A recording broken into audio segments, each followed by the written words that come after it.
हर साल 8 मार्च को आलमी यौम ख़वातीन के मौके पर रैलियां निकाली जाती हैं, और अगर उस रैली में सिर्फ शुराका उनके हुकूक की बात करें तब तक तो ठीक है, लेकिन कुछ दिनों से, कुछ सालों से उन रैलियों के अंदर इस्लामी तहजीब से नफरत और ये बावर करवाने की कोशिश की जाती है कि इस्लामी तहजीब ने खवातीन को हुकूक से महरूम रखा है। हालांकि दुनिया का कोई भी इंसाफ पसंद देखे कि इस्लाम ने आकर खवातीन को उनके हुकूक की फराहमी की है, और यूरोपियन ममालिक, मगरबी तहजीब और दौरे जहलियत की तहजीब, इसके दोनों कल्चर में कोई फर्क नहीं है। आप देखें, दौरे जहलियत में औरत को नफरत का निशाना बनाकर उसके हुकूक से उनको महरूम किया जाता था, और मगरबी तहजीब अब ये क्या कर रही है?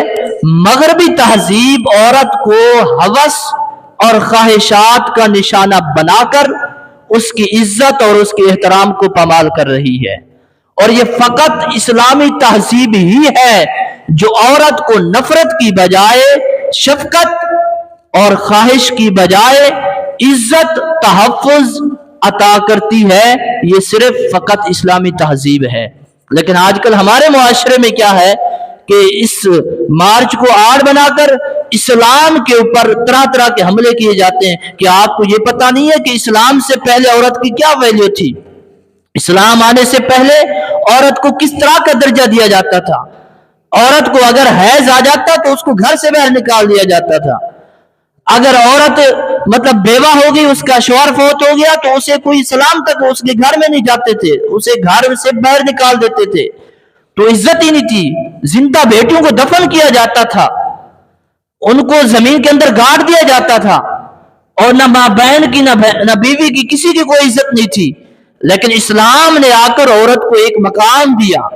इस्लाम ने आकर बताया कि अगर वो बेटी है तो उसका मकाम ये है। मेरे महबूब फरमाते जिसकी 2 बेटियां हो उसकी वो अच्छी परवरिश करे तो फरमाया वो जन्नत में चला जाए।